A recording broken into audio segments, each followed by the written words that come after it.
Bread bajji చేసుకోవడానికి మనకు potato stuff అయితే ఇది చూసారా, పొటాటో స్టఫ్ అయితే రెడీ అయిపోయింది. బ్రెడ్ బజ్జీ కూడా చూద్దాం. ఈ యమ్మీ బ్రెడ్ బజ్జీ అయితే మనం ఇంట్లో కూడా చేసుకోవచ్చు, చాలా చాలా బాగుంటుంది.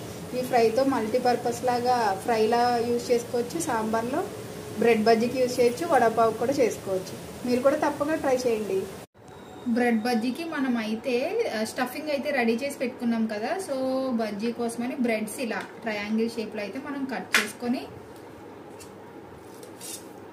స్టఫ్ అయితే ఇలా పెట్టుకొని స్టఫ్ అయితే ఇలా పెట్టుకొని ఇవన్నీ కూడా మనం ఇలా రెడీ చేసి పెట్టుకోవాలి ఈ షేప్లో.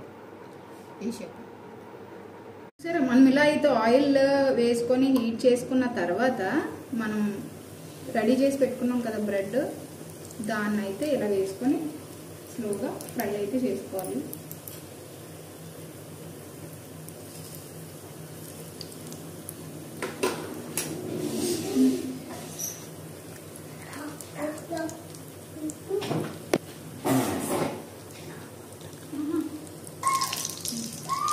మొత్తం అన్ని మనం ఇలా అయితే ఫ్రై చేసుకొని పెట్టుకోవాలి.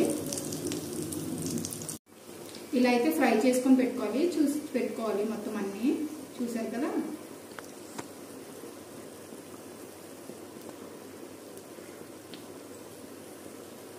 మొత్తం అన్ని ఇలా మనం పక్కన పెట్టుకొని అంతే. టొమాటో కచప్తో సర్వ్ చేసుకుంటే రియల్లీ సూపర్ యమ్మీ ఉంటుంది. చూసారా, బ్రెడ్ బజ్జీ ఎక్సలెంట్ టేస్ట్ అయితే ఉంటుంది. మీరు కూడా తప్పకుండా ట్రై చేయండి. మీ పిల్లలకి, మీ కిడ్స్కి అందరికీ పెట్టండి. ట్రై చేసి మీరు కూడా ఒకసారి కామెంట్ చేయండి ఎలా ఉన్నదనేది. టేస్ట్ అయితే యమ్మీ ఉంటుంది నిజంగా, రోడ్ సైడ్ లాగా. మనం బేకింగ్ సోడా యూజ్ చేయకుండానే క్రిస్పీగా, సాఫ్ట్గా చాలా బాగుంటాయి. Thank you all, love you all, keep supporting. Bye bye. Subscribe చేసుకోండి మర్చిపోకండి.